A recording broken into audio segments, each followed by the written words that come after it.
Come on down South Buck and meet some friends of mine.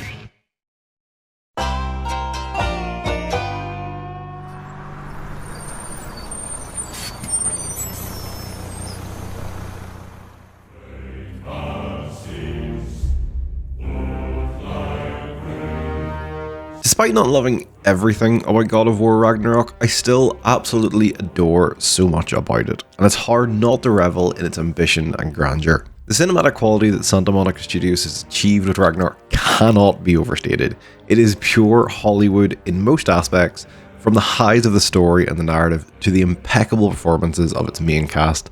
And despite my personal feelings about how nicely it all wraps up, I still think it's hard to argue that Kratos' story over the last two God of War games isn't one of the best told within video games. It's a shame that I feel gameplay does things a little bit too safe throughout the whole game. The new weapon is a nice touch, and getting new companions instead of a trios at points throughout the game is really neat, but overall the gameplay maybe sticks too close to the previous game. But that's not to say it still isn't supremely satisfying to absolutely tear through enemies with the Leviathan axe and feel like a truly powerful deity in this universe. But it's still the same feeling I had 4 years ago in the 2018 game. What God of War Ragnarok lacks in its gameplay innovation, it more than makes up for with its smartly told story, gripping characters and performances, and satisfying gameplay loop. Its occasional misstep doesn't prevent it from still being a top-notch experience from beginning to end, and one that I can't wait to see how they move on from in future installments.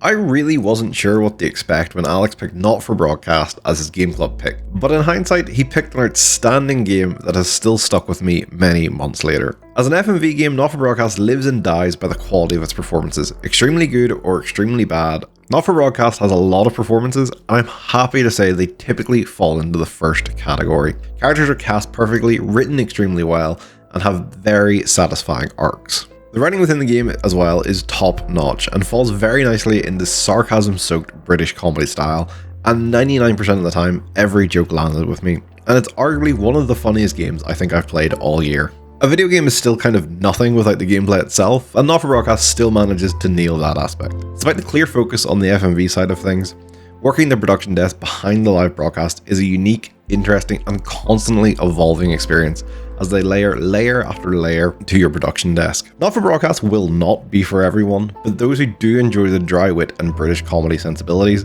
will find an incredibly funny and clever game, and one that not only encourages multiple playthroughs, but grips you enough to make you want to dive right back into this insane world.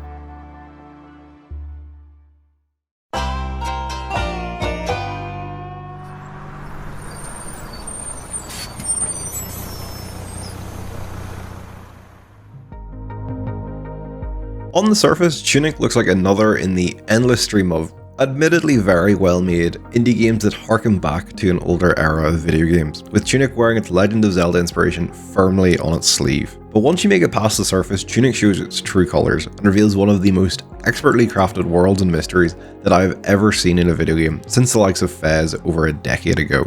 It isn't just the exploration and mystery that lets Tunic shine though. The combat is relatively simple, with only attacks and magic to really use, but it requires a level of timing and awareness of your enemies that makes it so satisfying when you do start to understand it better and begin to overcome the challenges that the game sets out ahead of you. The star of Tunic though is the meta layer mystery and the SNES style in-game instruction booklet that you get piece by piece. It looks incredible and perfectly captures the feeling I had on numerous car trips coming home from buying the latest game and studying the instructions studiously. Piecing together what the cryptic language means and the simple actions that you could have performed hours prior but just didn't know it yet are all slowly revealed, and it's masterfully done. And it makes Tunic a game I wish I could wipe from my memory and experience for the first time again, similar to the Outer Wilds.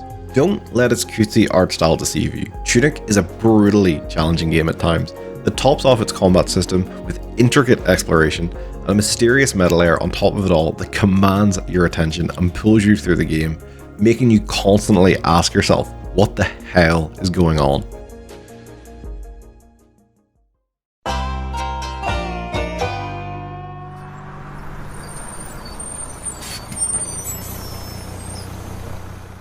I woke up to an open door.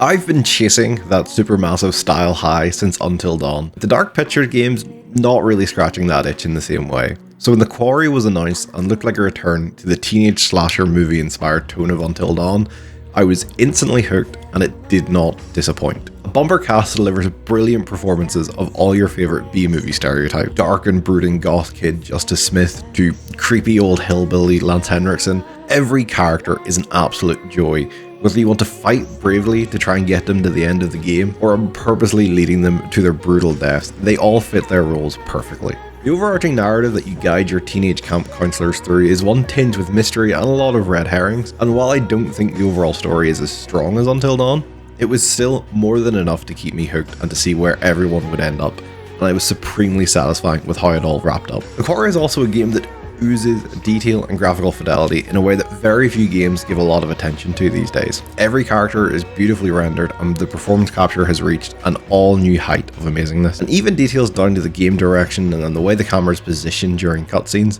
makes it very easy to forget that these are game developers and not filmmakers developing this. The Quarry sees supermassive games return to their beautiful B-movie inspired best, and every minute of watching these teens go through the worst night of their lives is an absolute joy. And one that I loved revisiting for multiple playthroughs, watching them suffer their gruesome fates again and again.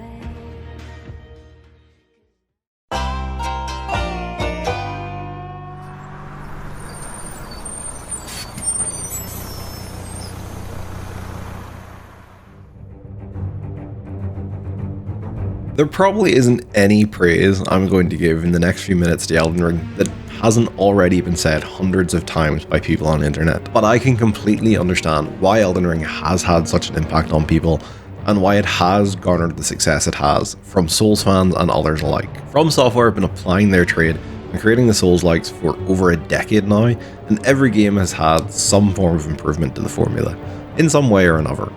And to see them manage to blend everything they learned into one refined, incredible game like Elden Ring is inspiring.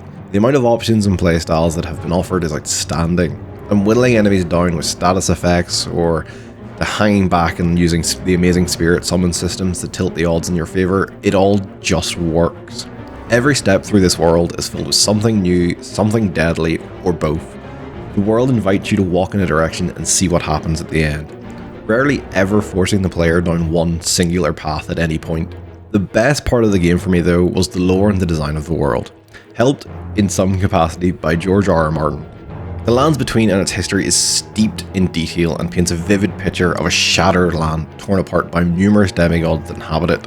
From General Radahn so consumed by the rot he has taken to cannibalizing his own men, to Godric, a mass of flesh and limb slowly transforming into a gross monstrosity. Every character you encounter is memorable in their own horrifying way. From Software have probably created their magnum opus with Elden Ring, perfectly fusing their constantly evolving combat system with one of the most expertly crafted open worlds I have ever seen in a video game. It had me hooked from minute 1 to the 100th hour, with new discoveries and moments being ingrained into my brain every time I picked up a controller.